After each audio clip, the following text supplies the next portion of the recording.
The absolute destruction seen from above. Last week, Great Abaco Island was known as a sailor's paradise. Today, relief workers are using the word apocalyptic. This is a before and after. So much of the island suddenly submerged. Hurricane Dorian hit Abaco first on Sunday, the most powerful storm ever recorded in the Bahamas. The U.S. Coast Guard is using helicopters to get some of the injured out to Nassau. People saying, I've lost everything. And the only thing, you could say, everything is going to be all right, and keep praying. On Grand Bahama Island, neighbors are rescuing each other on jet skis and in boats. The United Nations and Red Cross estimate more than 60,000 Bahamians will need food and clean water. A big complication to getting aid in, this is the airport in Grand Bahama, under 2 meters of water. It was rough, definitely it was rough. Right, this is the first time I've ever come or get so close to death. Like I was watching a death in the eye. With my 2 workers with me, right? Well, I was not too frightened for myself because I could swim, but they could not swim. It's early morning in the Bahamian island of Abaco, and Esther is sifting through what's left of her home. The same house she's lived in for the last 56 years. Don't worry about the things. We could always get things back. But life. And this hurricane was more than a hurricane. You call it a hurricane, but something else was going on with this. These are the conditions that led to the destruction. A holiday paradise obliterated by powerful wind gusts of over 200 miles per hour and torrential rainfall. Kimberly is 4 months pregnant. She was finally evacuated after hours of hell. Those children dead, floating in the water. It's bad. Nobody thought a hurricane. We never used to be scared of weather. We're like, oh, a hurricane, but this is a different story. We took off from Nassau with a helicopter full of hope. So much water, fruit, and food that some of it was nearly in Chef Jose Andres' lap. He wasn't mad about that. He was unhappy with his pace. I blame myself today. If things go well, we're going to deliver 7,500 meals. But for me, this is half of what we are supposed to be doing already.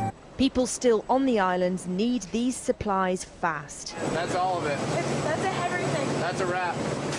Because of the state of marinas and airports in the worst affected areas, helicopters are crucial in getting those supplies in, and they're also absolutely vital when it comes to bringing people in. Those most vulnerable, sick evacuees who may be injured, elderly, immediately get into these ambulances and are taken to hospital in Nassau. The road to recovery is desperately long. The pictures tell the story. That place, it got hit hard with huge amounts of wind for long periods of time, and it decimated it. Even a Customs and Border Protection agent who has seen firsthand the aftermath of every major storm in the last 4 years hasn't seen anything like what you are seeing now. Marsh Harbor wiped off the map of the Bahamas. I had no clue what we were walking into. We are just landing here in Marsh Harbor. I can tell you from what we saw from the air, this is as bad as hurricane damage gets. Hurricane Dorian came through here and obliterated the neighborhoods in this area, leaving critical care patients stranded 100 miles from the hospital they have to get to on a separate island in Nassau. Very, very bad head injuries, you know, crushing injuries, impact injuries, persons being in vehicles and things falling on them and then persons sitting up. Went upstairs because the water came up so high and we were up in the attic when the whole roof just disappeared. And that is the last thing Kristen Russell remembers before right now at Marsh Harbor Government Clinic. I've been in Hurricane Andrew and I never experienced anything like this before. This disaster remains an emergency, and even now it's growing in different ways. On Grand Bahama, an oil storage facility next to pristine waters is spewing oil into the environment. The hurricane winds literally tore off the lids of these huge tanks. Oil is clearly oozing out of one of the stores. The land around the facility is saturated in oil. One of the tanks appears to have emptied itself. With so much damage to the island's infrastructure and so much human need, nobody's been able to deal with this yet. This village, once home to 2,000 people, doesn't have a name. Now it doesn't exist either. Completely leveled by Dorian. Whole families have been torn apart by Hurricane Dorian. None will ever forget this, but perhaps the youngest are the most resilient. The storm was like wind, raining, and water. Were you scared? Yes, sir. A long, long time. Nothing is impossible, but it can take a lot to recover. Because we lost, you see? So, but 100%. We actually had to run for our lives when the ice came across, and we had a good Samaritan that saved about 50 people coming out of refugee anchors. My boyfriend and him, they like pushed lampposts out of the way literally to get people out. And we left one of our neighbors, we lost our neighbor. We left him there, and he was there from Sunday when we reported him there, and he's still there. He's still there, yeah. The body's still there, swollen and everything. I only have these clothes. Where should I go? I don't have nowhere to go. I ain't got nobody else. My mommy dead, my brother, my cousin. What happened to your family? They dead in the water. The body right there by the church, they just moved my brother. I went there, I just see mommy. Mommy's still in the floor. Right now, I ain't get no help. I ain't get no help. Nobody come help nobody. Nobody come help nobody. I don't know where my children is. No phone, no nothing. You don't know where your children are? No, my children is a free because I come to work there. Oh, okay. You understand? Nobody come to nothing. They said nothing to nobody. Today make it 6 days. My house is ended up in the Sea of Abaco. It's completely gone, wiped off the map. We flew over to the jib room and did a video of the jib room and the harbor over there, and it's a complete loss. I've got the parking lot. The parking lot's just destroyed. All the boats that were sitting up there are gone, missing. You know, I mean, no, not even a sign of where they would have ever went.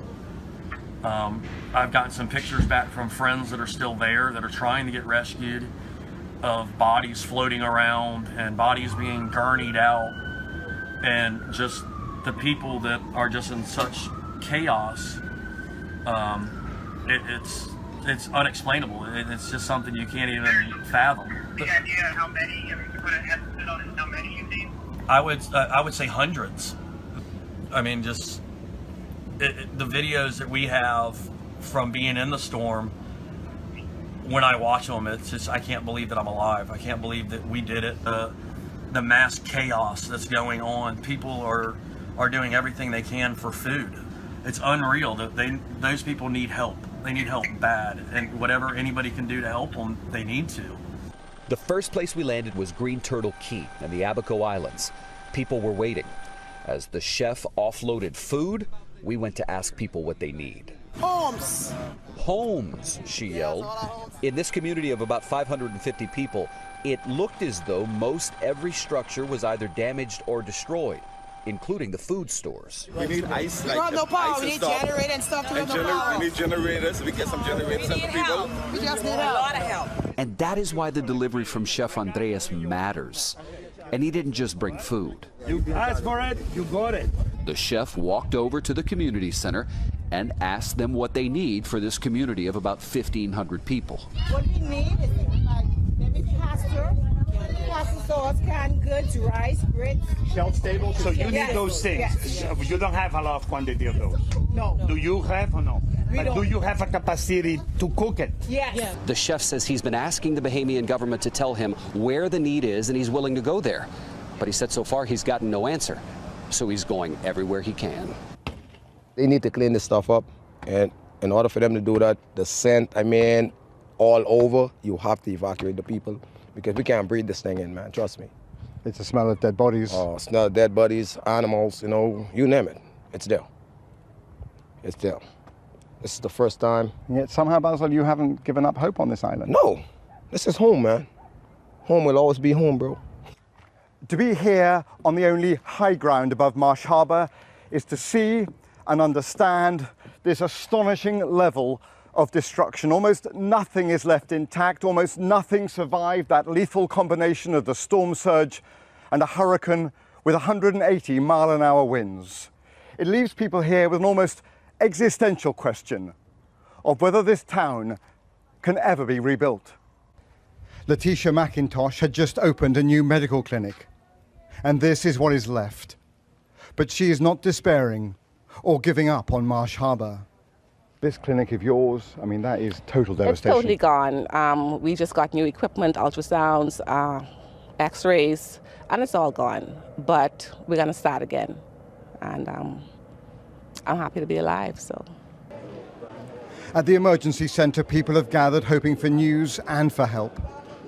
Assistance needs to be on a scale far beyond the resources of Bahamas government. To rebuild this island nation, we need help from the international body. The Americans, the Canadians, the British. There are thousands of people left here, some trying to get off the island, but others looking at how to rebuild shattered homes and devastated lives.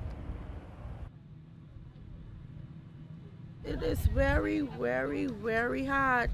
You could imagine we even can't no more go to no gas station. We don't have no stores, and thank God the storm for us to get some food. You understand? It's me, I lose everything, but I thank God for life.